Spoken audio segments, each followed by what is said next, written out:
Ladies and gentlemen, welcome back to round 3 of the Crush Card Cup. I'm Aleximo, joined by Mr. Joseph Rothschild, MBT Yu-Gi-Oh! Himself for another electrifying commentary. For this match, oh boy, do we have a legend. Mr. Koty Angeloff, world's competitor, piloting Adamancipator, probably the most proficient player when it comes to this deck, going up against his opponent playing Guru Control. And so I know Joseph's going to be happy about that one. Before we get into it though, a big shout out to our sponsors for this event, Ultimate Guard, Project CCG, as well as We Play Games, for putting up prizing for this incredible 512 person free event. Joseph, how you feeling about the match? Oh man, this is just, I could not have asked for a more exciting match to commentate.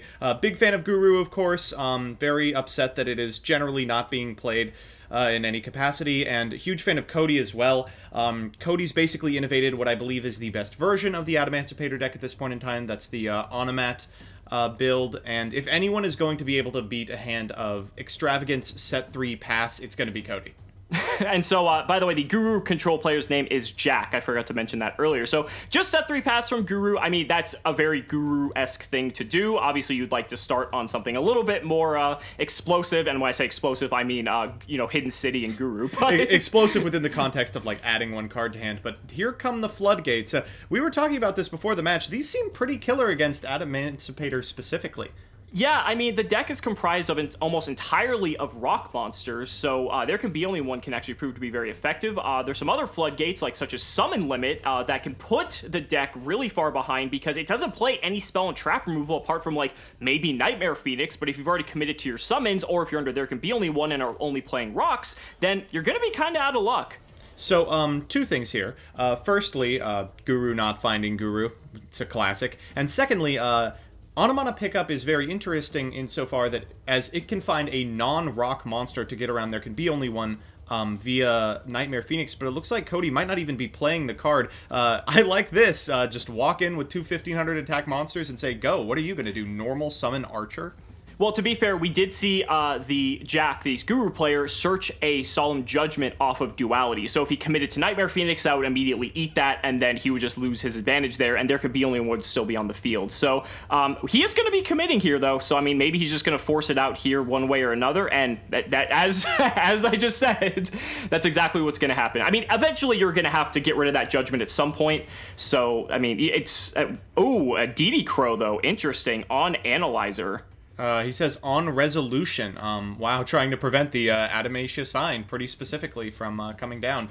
And Koty's going to set 1 pass. I don't think his life points are in any danger. But Nemesis Archer comes down, and this stonewalls most of the, I guess I feel bad calling them attackers, but attackers in the deck. Now, unfortunately, most of the Go-Go-Go's that are in defense position have 2,000 defense, but I guess we'll find out.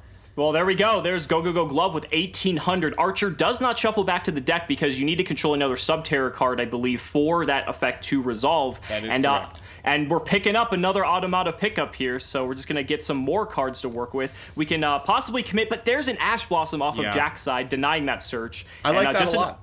Yeah, I think so too. Just another set and pass here. I mean... Thing is, we're just going to be playing a little bit of set pass here, but I think that definitely favors Guru more than Koty in this instance. Yeah, in this instance for sure. I think in the main deck, Koty's on, he's saying these bricks in chat, but he's on a lot of cards that are absolutely blank in the matchup. He's been well known to play main deck Nibiru, who's on a ton of rock-type extenders. I think he's only on the one Utopic Automatopoeia, so it's very possible he has no main deck out to there can be only one, which means that... he could just wait until he finds a Pot of Extravagance or a Hidden City and pop off through a Guru. Yeah, that's pretty good. One of the decks that can benefit from this. There's the Hidden City, so now we're going to potentially see... Ooh, and we see a concession. We're not going to see anything else. So Jack going to take game 1 against Koty Angeloff, playing what a lot of people perceive to be one of, if not the best deck of the format. So, interesting. Obviously, the deck is beatable. You just need to have floodgates to do it.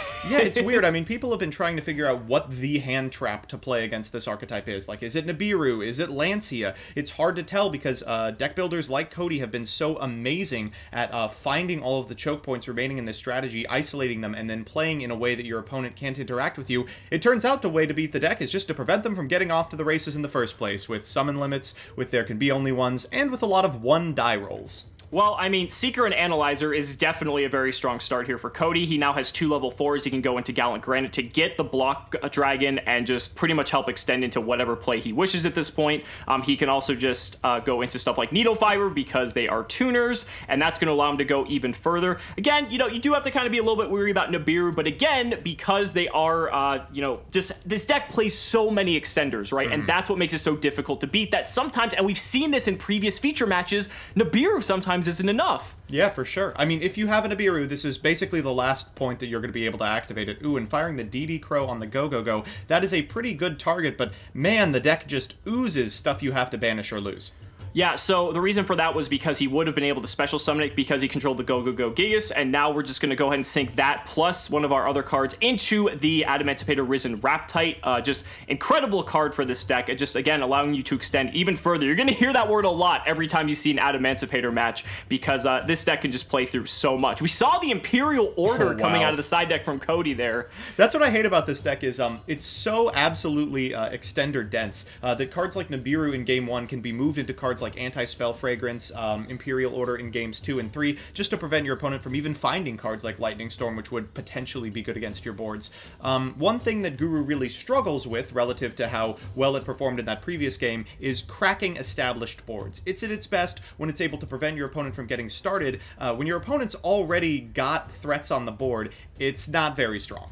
So we're going to see Go-Go-Go Gigas come back using its effects since Koty controls another one, and now here we go, Block Dragon making an appearance, and now we can actually go for a Tornado Dragon with our 2/4 since you already have the Block Dragon, so that's not even necessary. And now we're just going to go into an IP Masquerena as well. If Koty has enough Earths at the end of his combo, he's going to be able to revive that Block Dragon, just generate even more advantage. Of course, after searching his 3 monsters off of his initial Block Dragon, send to the graveyard here. Yeah, Tornado Dragon is particularly killer against, wow, we drew the Gigantes. It's particularly killer against Guru here because you can only activate 1 Hidden City per turn, so you are going to have a heck of a time trying to resolve it through Dragite, Tornado Dragon, Anti-Spell. Ooh, that's rough. So, I mean, at this point, there's 3 monster negates. There's, let's call it 1.5 spell and trap negates because you have like a destruction and a negate. And then the Masquerena can just link off any of those once they've exhausted their effects and go into something like Unicorn to spin something back.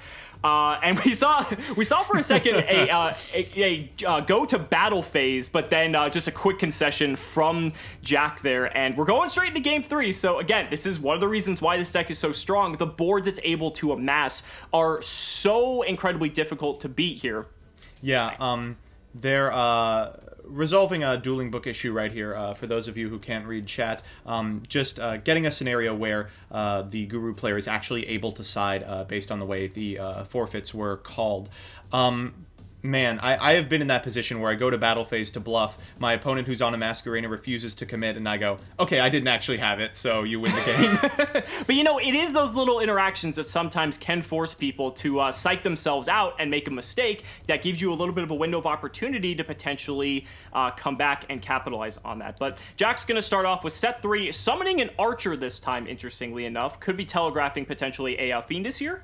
Yeah, and ooh, whoa, anti-magic arrows in the battle phase! That's insane! Yeah, this is another breakout card that's been seeing a lot of play recently against these back row heavy decks. Being able just to go straight into the battle phase, activate this. Now, all the back row is turned off. Koty is now going to be free to just combo off entirely. The only thing he really has to worry at this point is what? Fiendus, if Jack has it?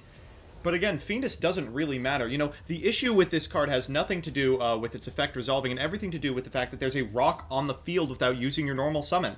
Everything is available in terms of Koty's ability to extend, and it can easily play through 1 negate that doesn't even destroy the monster on the field. I mean, anti-magic arrow is just kind of looking like a heavy storm right here.